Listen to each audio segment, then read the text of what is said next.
क्योंकि पढ़ो कहीं से फंसेगा यहीं से। हेलो स्टूडेंट्स, आज के इस वीडियो में मैं चर्चा करने वाला हूं 10th class CBSE board maths के पेपर पर। बच्चों, आप सभी लोग जानते हो कि 10 मार्च को आप लोगों का 10th क्लास का मैथ्स का पेपर लगा हुआ है। लगभग एक वीक का समय अभी आपके पास शेष है। मेरी बताई इन टिप्स को अगर आप लोगों ने अच्छे से फॉलो किया तो आप ये 100% श्योर मान के चलिए कि आउट ऑफ 80 आप लोगों के 80 मार्क्स पक्के। चलिए अब मैं बताता हूं कि मैथ्स के सभी टॉपिक्स में कौन कौन से क्वेश्चंस आप लोगों को अच्छे से कर लेने हैं, जिनके लगभग आने के चांस कंफर्म हैं। 10th क्लास मैथ्स का पहला topic real number, irrational number proving का क्वेश्चन बच्चों अच्छे से कर लेना। HCF into LCM equal to product of two number, इस फॉर्मूले पर बेस्ड क्वेश्चन आ सकता है। सेकंड टॉपिक क्वाड्रेटिक इक्वेशन में स्पीड एंड टाइम के वर्ल्ड बेस्ड क्वेश्चंस बच्चों लगभग पक्का है। साथ ही साथ नेचर ऑफ रूट्स पर बेस्ड क्वेश्चन भी आप लोग अच्छे से देख लीजिएगा। चलिए चलते हैं अपने थर्ड टॉपिक पर। पॉलिनोमियल्स में zeros and coefficient of polynomials के बीच में जो रिलेशन होता है, साथ ही साथ क्यूबिक पॉलिनोमियल, इसको आप लोग अच्छे से कर लीजिएगा। हमारा जो नेक्स्ट टॉपिक है लीनियर इक्वेशन। बच्चों, ग्राफिकली दो लीनियर इक्वेशन को सॉल्व करना बहुत इंपॉर्टेंट है।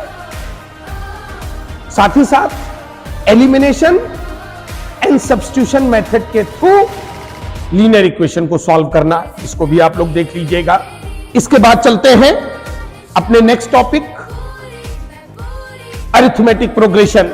बच्चों, इसमें लास्ट से rth टर्म निकालना, first negative term of AP निकालना। एसएन अगर दिया हुआ है, sum up to N term अगर दिया हुआ है तो nth term and common difference निकालना, इसको अच्छे से कर लेना। केस स्टडी में फॉर्मेशन ऑफ एपी का एक क्वेश्चन आने के पूरे चांसेस हैं। अब हमारा जो नेक्स्ट टॉपिक होगा ट्रायंगल। बच्चों, इसमें बीपीटी थ्योरम पर based question, similarity of triangle पर बेस्ड क्वेश्चन लगभग पक्का है। इसको आप लोग अच्छे से कर लीजिएगा। अब हमारा जो नेक्स्ट टॉपिक है कोऑर्डिनेट ज्योमेट्री। बच्चों, सेक्शन फार्मूले के थ्रू रेशियो निकालना, साथ ही साथ डिस्टेंस फार्मूले के थ्रू किस टाइप का ट्रायंगल बनेगा, इक्विलैटरल, आइसोसेलेस या राइट एंगल, इसका क्वेश्चन लगभग आता ही है। इसको आप लोग अच्छे से कर लीजिएगा। इसके बाद ट्रिग्नोमेट्री पर आते हैं।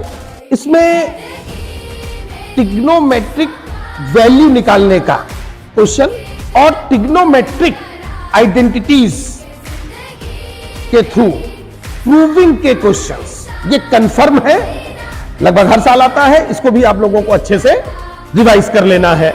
अब बच्चों, हाइट एंड डिस्टेंस में वर्ड बेस्ड क्वेश्चन निकालना, यह भी क्वेश्चन लगभग आपका पक्का है। इसको भी आप लोग अच्छे से स्टडी कर लीजिएगा। बच्चों, आगे के भी टॉपिक में डिस्कस करूंगा। जो आर्टिकल्स में बताते जा रहा हूं, इनको आप लोग अच्छे से कर लीजिए, क्योंकि पढ़ो कहीं से फंसेगा यहीं से। चलिए चलते हैं सर्किल पर। सर्किल में टेंजेंट थ्योरम से रिलेटेड क्वेश्चन कंफर्म आना है, इसको आप लोग अच्छे से देख लीजिएगा। एरियाज रिलेटेड टू सर्कल, इसमें एरिया ऑफ सेक्टर और आर्क लेंथ, इसके भी क्वेश्चंस आएंगे। इसको आप लोग अच्छे से रिवाइज कर लीजिएगा। Surface area and volume mensuration, इसमें कंबाइन बॉडीज, इनका वैल्यूम निकालना, लाइक हेमिस्फीयर एंड कोन, इनका ज्वाइंट वैल्यूम कैसे हम लोग फाइंड आउट करते हैं, उसको आप लोग अच्छे से देख लीजिएगा। वर्ड बेस्ड में इस टाइप के क्वेश्चंस कंफर्म आते हैं। अगला टॉपिक हमारा है स्टैटिस्टिक्स। स्टेट में बच्चों आप लोगों को फ्रीक्वेंसी मिसिंग से एक क्वेश्चन, साथ ही साथ मीन मीडियन मोड के फार्मूले, इनको आप लोगों को अच्छे से देख लेना है, क्योंकि ग्रुप डाटा में 5 मार्क्स में अक्सर स्टेट से क्वेश्चन आता है और ये काफी इजी भी होता है, बस आपको थोड़ा प्रैक्टिस कर लेना होता है। अब हमारा जो लास्ट टॉपिक है प्रोबेबिलिटी, इसमें बच्चों डाइस से रिलेटेड क्वेश्चन, प्लेइंग कार्ड से रिलेटेड क्वेश्चंस, ये आप लोगों को अच्छे से कर लेना है।